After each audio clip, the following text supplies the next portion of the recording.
જામનગર શહેરના અલગ અલગ વિસ્તારોમાં આવેલા હોટલો, રેસ્ટોરન્ટ અને એ ટાઈપના જે બિલ્ડિંગો છે જેમાં ફાયર સુવિધાઓ છે કે નથી એની અમલવારી માટે ચકાસણી ચાલે છે.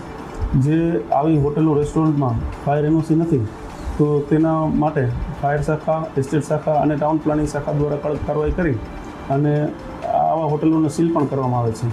છેલ્લા 1 મહિનામાં ટોટલ આપણે 40 જેવા હોટલ, રેસ્ટોરન્ટ સીલ કરી નાખ્યા છે. સીલ કર્યા પછી પણ આ લોકોને આપણે 300 રૂપિયાના સ્ટેમ્પ ઉપર એક બોન્ડ લઈ અને એક 15 દિવસનો ટાઈમ આપીએ છીએ ફાયર એનઓસી માટે.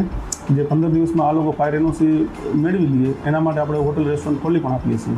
તો હાલમાં જે આપણે જે કાર્યવાહી ચાલી રહી છે તેમાં 40 જેવા આપણે હોટલ, રેસ્ટોરન્ટ સીલ કરવામાં આવ્યા છે અને આવનાર समयમાં પણ આ कंटिन्यू कार्रवाई चालू रहશે. यहाँ पे मतलब फायर ब्रिगेड की वजह से सील हुआ है. वो मतलब बाटला है हमारे पास, सब है, वैसी सब है.